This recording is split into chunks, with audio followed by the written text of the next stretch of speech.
Baca, jangan goblok.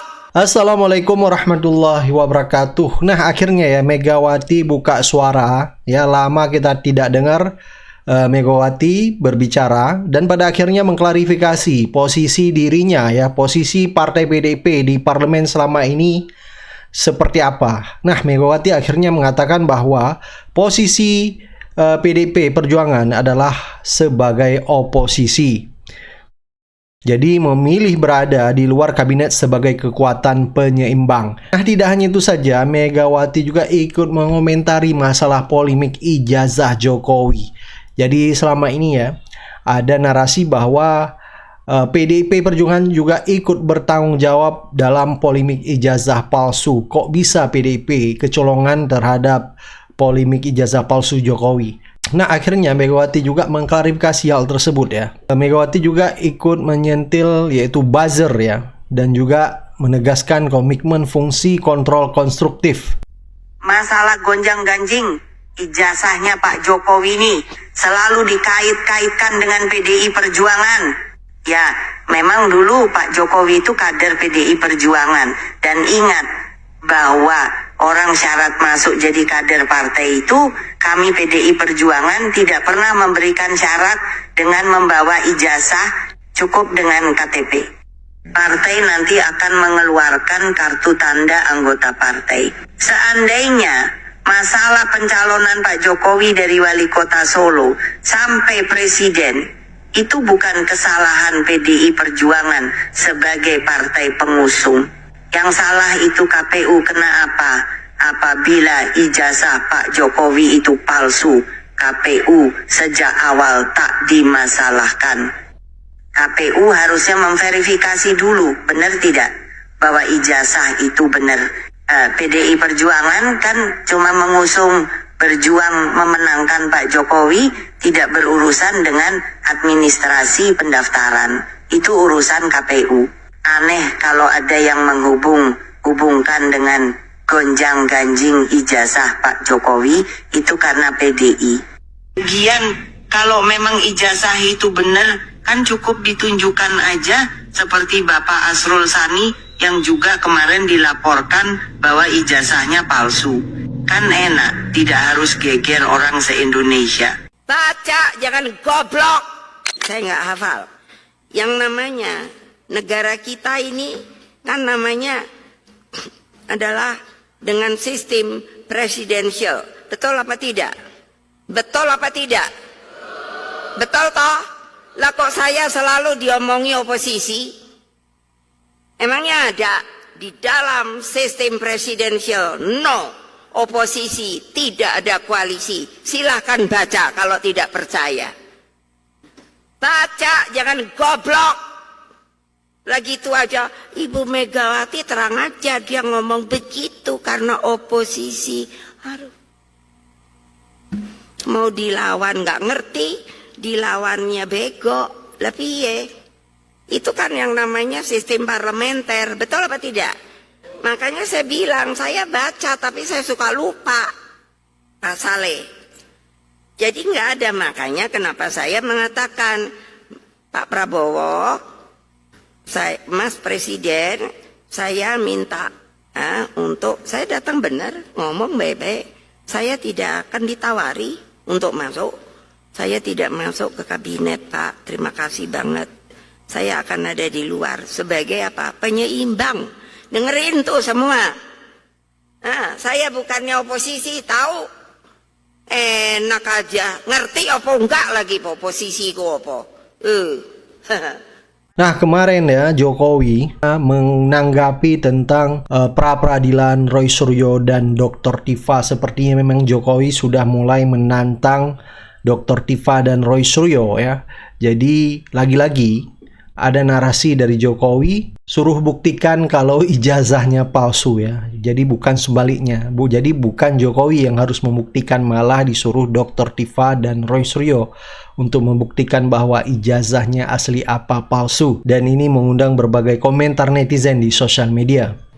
Kalau sudah yakin 100% palsu ya bawa aja buktinya.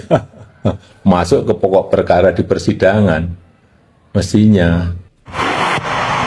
Selamat pagi guys. guys, saya akan coba tanggapi pernyataan Joko Widodo. Kalau memang 100% palsu, katanya harusnya mengikuti, bukan malah pra pengadilan. Nah, Joko Widodo, kamu kan pernah jadi presiden 10 tahun. Ya, masa iya kamu tidak tahu aturan, tidak tahu tentang hukum? Ya, kamu meminta orang untuk tidak pra pengadilan, kamu sendiri tidak mau hadir. Kalaupun kamu tidak hadir karena ijazah Joko Widodo, tapi kamu harus hadir karena pelaporan terhadap Tipa dan Roy Suryo. Ya, kamu jadi saksi atas pelaporan kamu ke pengadilan, tapi kamu ini seperti raja yang selalu melanggar, ya, semena-mena, semau-mau kamu, seolah-olah negara ini warisan kamu gitu loh, Joko Widodo. Kalau kamu jadi presiden waktu itu kami tidak hadir, kami paham, karena kamu kepala negara. Nah sekarang kamu udah jadi rakyat loh, ya. Kamu sekarang udah jadi rakyat, seharusnya kamu ikut aturan. Kamu harus hadir di pengadilan untuk menjadi saksi atas pelaporan Joko Widodo. Kamu pengen selesai masalah ini, tapi kamu banyak alasan tidak bisa hadir. Ya, nanti boroknya lah, ya, tidak boleh kena matahari, lagi sekarat lah, ya, nggak bisa hadir. Bagaimana masalah akan selesai kalau kamu ngulur-ngulur waktu? Kamu hanya mengirim pengacara kamu, sedangkan kamu sendiri jadi saksi atas pelaporan nggak hadir. Kan di pengadilan juga ada aturan, Joko Widodo. Ya, 10 tahun loh kamu jadi pemimpin. Masa iya tidak tahu tentang aturan? Nah, kamu jadi presiden tahu apa? Ntar ngembang-ngembang jalan tol. Ya, kalau kita baca di Google jalan tol, ya, itu 3 dekade tuh, dari era Pak Harto sampai SBY. Jokowi yang gunting pita, mengaku-ngaku dia yang melakukan pekerjaan itu.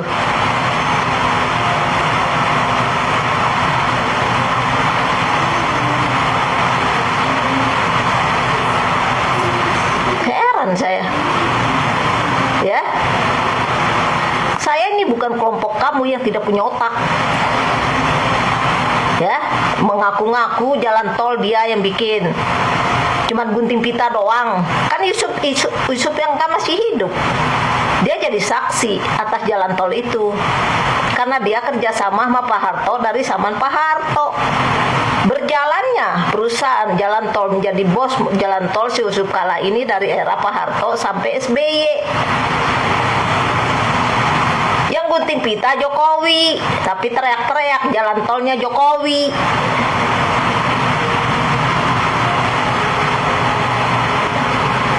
Nah sekarang kalau Tipa ini tidak mengambil pra pengadilan, sementara kamu sendiri nggak mau hadir gitu loh Jokowi, kan kamu bukan raja, kamu juga bukan pemimpin, kamu ini rakyat biasa.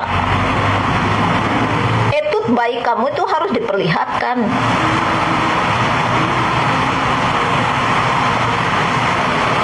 Tidak masalah ijazah, tapi masalah pelaporan atas kamu melaporkan Roy Suryo sama Tipa. Bengis juga, ya, masalah ijazah kepengen ditutupin, masalah pelapor tetap jalan.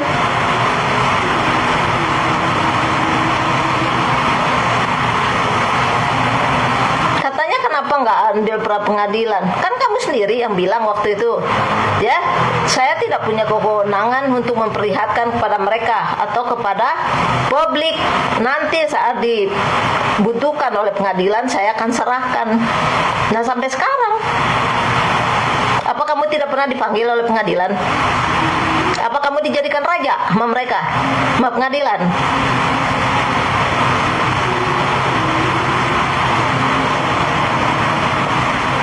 Mau selesai kamu hadir, kepengen selesai masalah ini kamu sendiri nggak hadir. Ntar disuruh hadir ya ke pengadilan, malah sibuk toh ya reuni sama teman-temannya.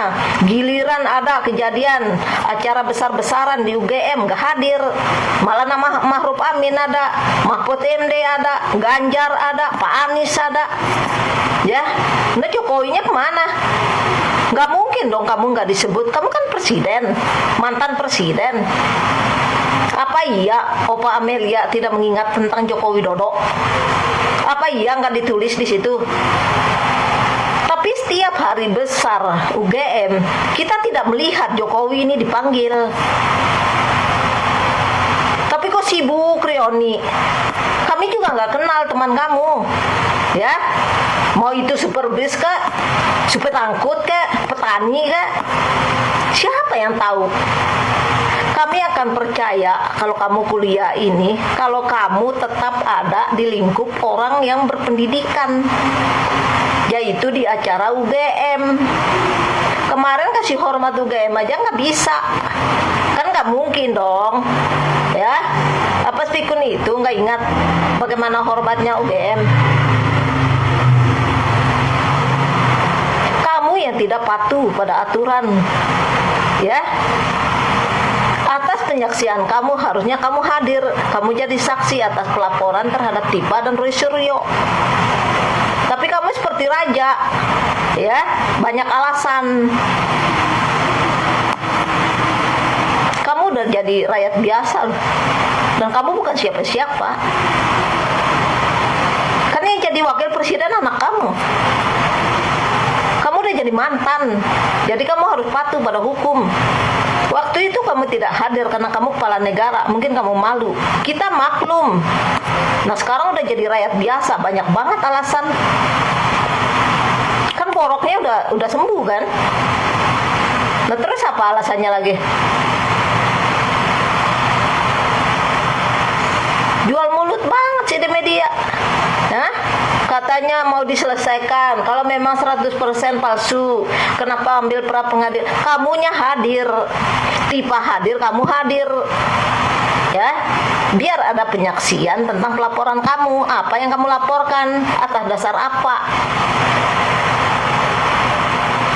Karena para hakim itu melengek. Tidak berani manggilin kamu. Ya. Kita juga nggak tahu yang jadi presiden ini siapa sih? Jokowi apa Prabowo? Kalau kita sudah jadi rakyat biasa, harusnya kamu patuh Jokowi. Ya, harusnya kamu patuh pada aturan. Kamu bukan pemimpin lagi. Kalaupun kamu tidak mampu menjadi presiden yang baik, paling tidak kamu menjadi rakyat yang baik, patuh pada aturan yang ada di Indonesia. Jangan cuma lawan politik kamu aja yang hadir, kamu sendiri nggak hadir. Saya juga heran loh Jokowi. Ini kader PSI yang cungkring ini dapat dari mana ijazah itu? Dan apa alasan kalian? Apa alasan kamu Jokowi menyuruh cungkring ini mengatakan, oh ini jasa Bapak Jokowi asli? Maksudnya apa? Itu kamu punya maksud apa? Nah udah gembar-gembur kayak begini, kamu melelet. Ya, tidak bertanggung jawab. Kemarin masuk ke Suara Rakyat, ditanyain sama Roy Suryo, dari mana dapat ijazah? Nggak mau ngaku dia. Yang penting asli. Tidak bisa yang penting asli kalau dia tidak mengatakan siapa yang memberikan ijazah itu. Nggak mungkin dong dia mencuri di UGM. Ya, dan nggak mungkin juga nggak ada hubungannya sama Joko Widodo.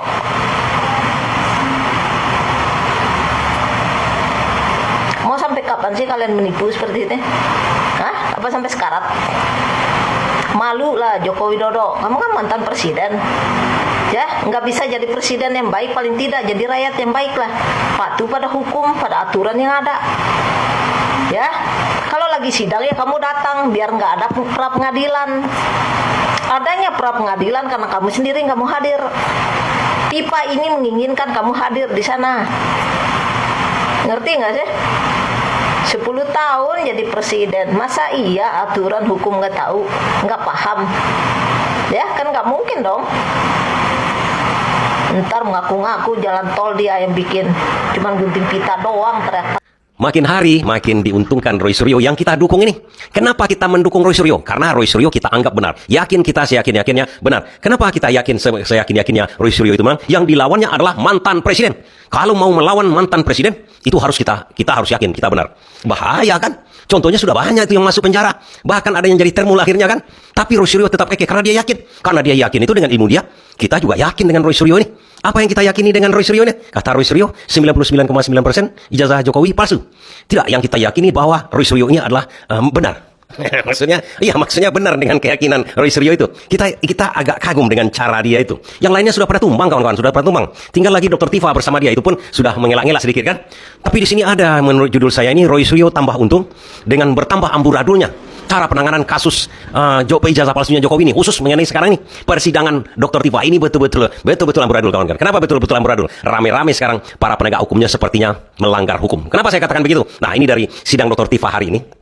Hari Kamis ini Dr. Tifa kan disidangkan lagi oleh jaksa. Sebelumnya oleh pengadilan negeri, Dr. Tifa itu kan sudah dibebaskan, batal demi hukum semuanya. Jadi jaksa sebenarnya tidak boleh lagi mengajukan Dr. Tifa ini ke pengadilan. Tapi jaksa ini sangat kuat nampaknya motivasinya. Diajukan lagi Dr. Tifa ini sekarang, diajukan persidangan hari ini sidangnya. Dr. Tifa tidak hadir. Ini baru mantap. Hadir, ngapain aku hadir katanya? Aku tidak ada tersangka, tidak ada terdakwa, ngapain aku hadir ke sidang-sidang? Sidang apaan itu? Itulah kira-kira bahasa kecil kita. Datanglah pengacara ke situ. Pengacara si Al-Katiri itu ya namanya kan.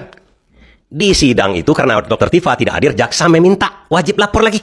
Wajib lapor lagi Dr. Tifa. Kalau wajib lapor, kasus statusnya tersangka padahal sudah dicabut kasus tersangkanya kan. Ini kan lucu. Ngamuklah pengacara dari Dr. Tifa itu. Kami ingin menyampaikan untuk melakukan permohonan mewajibkan terdakwa melakukan wajib lapor kembali kepada kami majelis, karena menghadirkan terdakwa pada persidangan juga merupakan salah satu tugas dari penuntut umum, dan pada saat dilakukan penyerahan tersangka dan barang bukti, terdakwa ini sepakat untuk kooperatif, dan salah satu nilai kooperatifnya adalah untuk dipanggil apabila ada wajib lapor. Demikian majelis. Ya, nanti seperti yang sudah saya sampaikan masih ada kesempatan memanggil. Nanti berikutnya kita tetapkan begitu ya. Majelis. Ya Pak ya, mohon maaf ya Pak ya, karena di sini terdakwa belum hadir, penasihat hukum kan belum mewakili gitu ya, belum mendampingi. Enggak, saya nanggapi ini aja. Dikatakan Enggak usah Pak ya. kalau memang wajib lapor kembali berarti statusnya tersangka. Saya belum menetapkan kalau wajib lapor kembali. Jadi dipanggil terlebih dahulu untuk persidangan hari Kamis tanggal 27 Agustus 2026. Sidang selesai ditutup. Disuruh wajib lapor lagi. Oke, kalau emang wajib lapor tapi status kami down, bahkan sidang kemarin pun juga seharusnya tidak ada. Oleh sebab itu secara tersirat BPU mengakui bahwa ini juga tidak ada benar. Kenapa ini amburadul? Kenapa ini melanggar hukum? Namanya para penegak hukum. Pertama begini kawan-kawan. Menurut KUHP yang baru, kata Refli Harun, nanti saya cuplikan sama kawan-kawan. Seharusnya kan Dr. Tifa ini mengajukan lagi pra-peradilan. Karena dia tahu dilaporkan oleh jaksa untuk sidang. Dia pra-peradilan kan hal itu. Dia tidak tersangka, tidak terdakwa. Ngapain ikut sidang? Sidang lontong pecah namanya itu kan. Dia pra-peradilan kan itu surat pemanggilan sama dia itu. Dipanggil untuk sidang. Dipanggil sidang dia sudah bebas. Kemudian di pra-peradilan sedang jalan sudah didaftarkan. Di pra-peradilan, sidang pokoknya dilanjutkan. Artinya begini, kata Refli Harun, itu tidak boleh. KUHP baru mengatakan, kalau pra-peradilannya sedang dijalankan, tidak boleh itu. Pokok perkara disidangkan lagi. Ini kan amburadul ini. 63 di KUHP baru dikatakan, kalau ada pra-peradilan, maka sidang pokok perkara harus ditunda. Ya saya bacakan secara persis, huruf E ya. Jadi biar kita tidak keliru. Ya. 163 ayat 1 huruf E. Acara pemeriksaan pra-peradilan ditentukan sebagai berikut. E. Selama pemeriksaan sebagaimana dimaksud dalam huruf C belum selesai, pemeriksaan pokok perkara di pengadilan tidak dapat diselenggarakan. Ya, ini undang-undang dan jelas alasannya alasan yang didasarkan pada undang-undang. Kita tahu bahwa dalam kasus Dr. Tifa ini baru dibacakan permohonan kemarin. Hari ini jadwalnya jawaban termohon. Kalau replik mau digunakan replik, kemudian duplik dari termohon. Besoknya lagi ini hari apa nih? Hari Kamis, Jumat, mungkin Senin. Senin itu pemeriksaan saksi dan ahli dari pihak termohon. Selasa pemeriksaan saksi dan ahli dari pihak termohon. Kemudian Rabu penyerahan kesimpulan. Nah barulah kemudian kira-kira Jumat itu akan putusan atau Senin. Karena hari kerja tidak dihitung untuk 7 hari tersebut. Hari libur tidak dihitung. Jadi dengan demikian menurut saya tidak patut jaksa penuntut umum untuk memanggil persidangan karena pra-peradilan sedang berlangsung. Itu satu. Bagaimana tidak amburadul? Perkara yang tidak ada, kemudian mau disidangkan, Udah ngamuk itu pengacara dari Dr. Tifa, kemudian di pra peradilan dengan perkara yang tidak ada juga. Artinya begini, para penegak hukum itu seharusnya tidak boleh di hakim di pengadilan negeri sudah ditolak aja dulu jaksa itu. Itu sedang peradilan itu. Ngapain itu disidangkan dulu? Nanti setelah pra peradilannya, kalau memang apa, nggak usah ditetapkan jadwal sidangnya dulu. Kan begitu saja sebenarnya. Ini diterima pula oleh pengadilan. Nah, lontong-lontong pecal juga ini. Hakim-hakim di situ, ketua pengadilan di situ. Jangan-jangan termul juga ini. Begitu juga jaksa. Ngapain lagi? Sudah dicabut, sudah dibatal kalau yakin. Ngapain lagi kalian tuntut? Nama-nama kerja kalian aja. Kenapa nama-nama kerja kalian? Kasus ini tidak logis. Tidak logis kenapa? Nah, ini ada tanggapan dari Mas Jokowi ini kan? Ya kalau yakin 100% palsu, mestinya